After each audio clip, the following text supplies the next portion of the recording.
I've seen so many holier, stronger, more everything than me. Why me? The Lord just looks at me and says, because. Full stop. Hi, my name is Deacon Eugene. I'm a diocesan deacon. I was a model Sunday Catholic.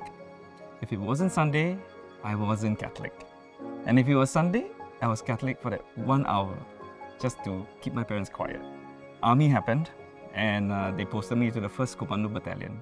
So I think that was the very first time I prayed in my life and really meant what I prayed. And I asked the Lord, Lord, if you exist, because the level of my faith was just 0, I said, if you exist, help me get through these 2 years.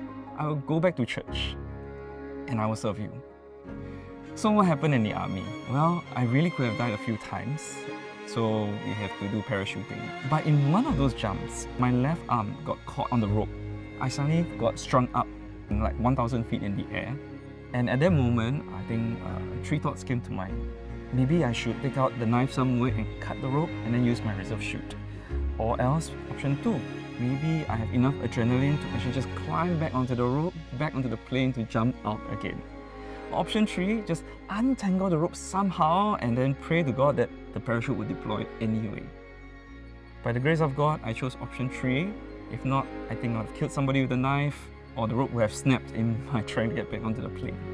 And so it thankfully untangled and I dropped. It was a rougher landing than usual, a bit of a bruise here and there, but I was okay. But I think this moment really proved to me that God is real, God loves me, and that I think I have something I need to do. And so I told the Lord, everything extrinsic I've given up to you and I can't outdo you in generosity, and you have done everything well. And so all I have left is my body and my soul. So I give this up to you also, do what you will, because you can't do anything wrong. So we were at Mass and I have no idea what the readings were. I can't remember what the priest preached, but that prayer just kept going on and on in my heart. Until I went up, received Holy Communion, came back, knelt down and prayed. And then that was when I heard a voice say one word, come.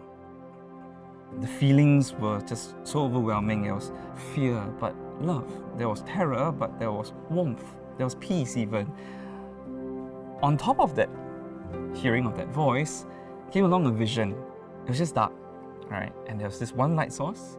And then there was the silhouette of a man holding obviously a chalice and this round circle above it. But I knew that it was the Lord. I knew the invitation had been given. I knew that my prayer had been heard. So naturally, I wrestled with it for a good 6 months, and I knew what I wanted. I wanted to get married. I wanted to find the girl of my life and have children of my own flesh and blood. But I also knew what the Lord wanted. And I think constantly in my own discernment journey, I think the Lord also sent little moments of grace to me. I finally made the decision. I told the Lord, you know what? I'm tired of running. And if you really ask me to come, I will go and I'll walk as far as you want me to walk with you till the day you tell me it's enough. I think in the course of seminary journeys of not easy, I remember the struggles. I think initial struggles, of course, will always be that of homesickness, right, and the loss of friendships. 8 years sounds like a very long time, and objectively it is. So the final year brothers are always invited to say a few words lah. And so I said a few words. And as I was saying a few words, then again my voice broke.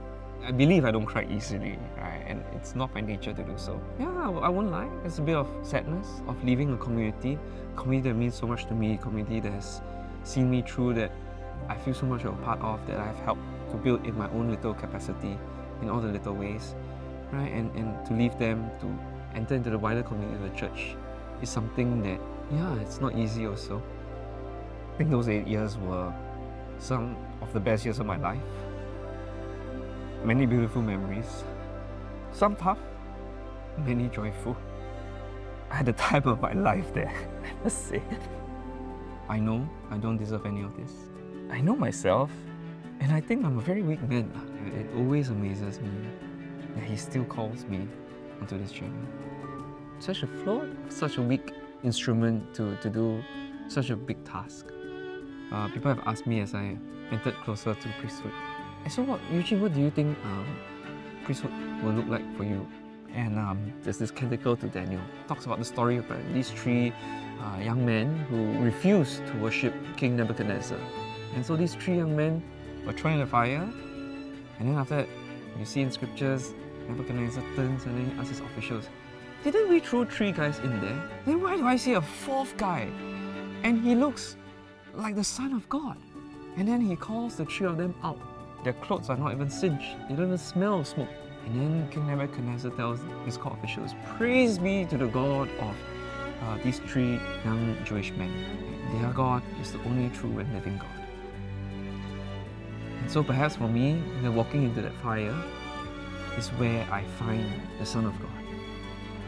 If that's where Jesus is, that's where I want to be. I think obviously the first person I'm most grateful for is God, for raising me and strengthening me, especially when I got too weak. And so I'm grateful for that opportunity, grateful for the call, grateful to God for supporting me throughout all of this. To the me of 30 years from now, you're still there! You're still a priest! Well done, you! Good job, good job, good job. Definitely not easy. I'm sure you have suffered, and I'm sure that you still don't care, and that you still only care about the Lord.